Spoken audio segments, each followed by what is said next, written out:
Right, so good morning everyone. It's not that often that you get a message on Instagram asking to meet you in a Tesco's car park with some fella that you've never met before, but I took my chances and I didn't need to get the Vaseline out, but anyway, we're here now. I've just come to meet Ginge this morning. I've come to pick up one of these bespoke quilts that he's made for me, so without further ado, let's take a look at these.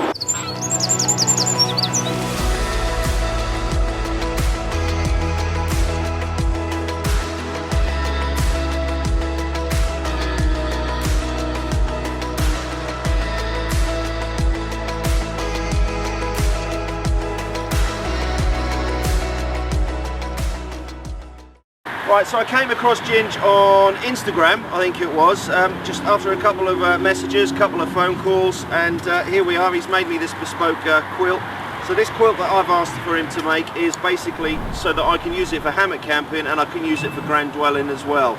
So anyway, Ginge, so tell us about your quilts that you're making then. Okay, they're made of sort of ripstop parachute fabric. It's very light. I use 80-20 down to do the fill inside. If we had to go up to the 100% down, the price would just skyrocket and I would never sell any. They're all box walled, so you don't get any down compression, you know, or sewn through compression.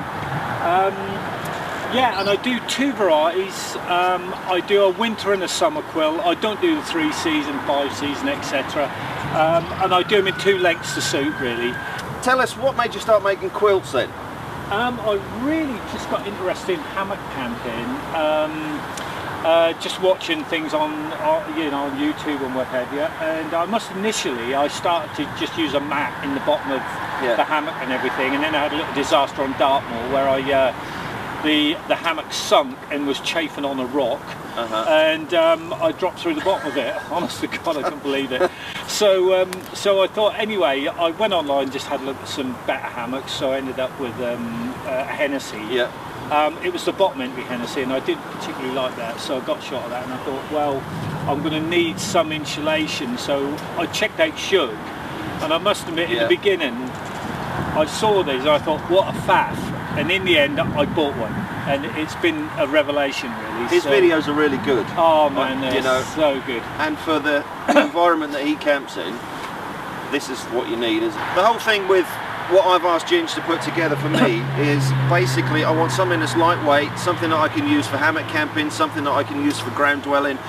If I'm doing a lightweight camp and I'm literally just camping under a tarp, I want something so that I can use. I don't want to have so many different things. You know, we've all got piles and piles of kit that we all say that we use, but we don't really use it at all. You know, and we all hide this from the wives, don't we? It's obvious, you know. Where'd you get that from? You know, I've had it for ages, missus. But anyway, so what Ginger's done here is he's basically put together a quilt that I can use in the hammock and I can use for ground dwelling as well. And I can do an overstuff if I try to keep them to a sort of manageable level weight-wise, but if you did want an overstuff in anything, I could do that too. So, but we do need to let the down loft and do its job. But should you require anything, you know, say up to a 5-season, I could do that for you, so that's worth bearing in mind. Right, is there any other products that you make at all? There is. I've got a little mini hammock here we can set up in a minute, brilliant. just for you to just have a sit in and try. I do snake skins for the tarp. I don't know if you're allowed to even call them snake skins, I bet that's copyrighted isn't it, by someone. Yeah, and I make ridgeline organisers. I do the underquilt protectors, should you need that as well. I do make hammocks, as you know, to suit, but they are a kind of basic hammock with a bug net. You know, I don't go into too much technical detail because I think the hammocks I make work and they suit me, and I just want to really get other people to use what I use. To be quite honest. Right, so talking about the down. Just explain what down you're using inside all of your products. Okay, it's an 80-20, either goose or duck down, and I've asked my supplier, you know, what the difference is between goose and duck down, and they told me it's snobbery. So all ethically sourced? Totally ethically sourced, and I can provide a certificate of I think it's called authentication, or you know that the companies who provide this down will adhere to all the standards, you know, on the paperwork that I've got. So if you ever bought a quilt off me and you wanted a certificate for that, I can provide you one. Right, so if anyone wants a quilt off yourself, what's the best way of getting hold of you? The best way really would be through Instagram at this moment in time. So we'll stick a link to Ginge down on Instagram just down here. And there will be a website, maybe at the end of April when I come back from Scotland.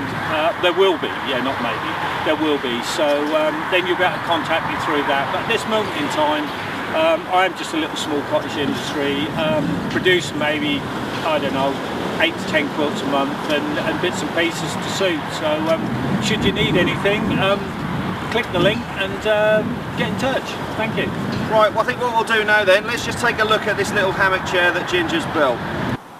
Yeah, I do these with a zip in actually, so you can use these as just like lifting your gear off the ground and zip it in, just to keep your rucksack off the ground. Yeah, they're handy. They're not waterproof, but I do make them out of sort of like water resistant material. Yeah.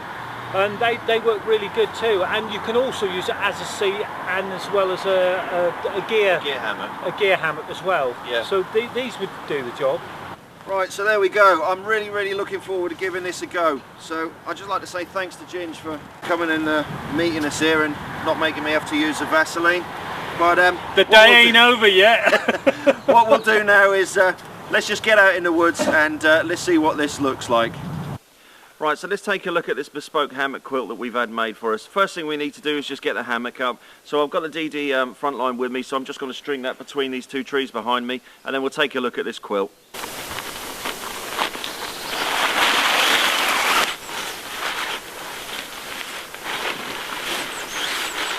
So we've got our quilt that Ginger's put together for us. I've just strung up the front line hammock there. Unfortunately, you missed one of the whoopee strings snapping and me falling to the floor. But anyway, what we'll do is we'll get this in a hammock and we'll see how it is.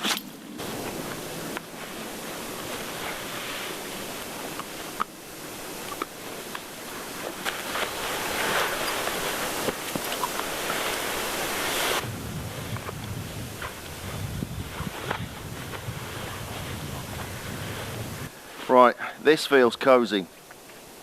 The weight of this is probably about 800 grams, he reckons, which is perfect for what I wanted. It's going to be small enough to squash down in my bag, obviously because it's down as well. It's not as big and as chunky as what a synthetic bag is. So the foot box completely envelopes your feet with the snaps on there, so that's going to keep your feet nice and warm, which is the thing that I really get cold.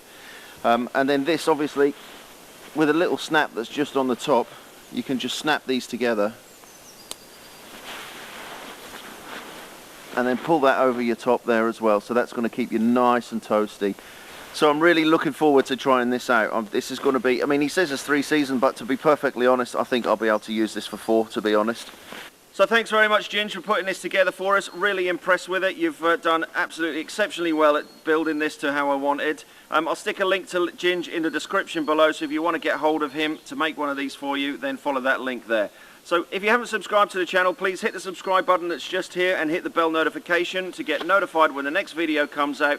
A couple of videos as always there for you, and we'll see you next week out on the next one.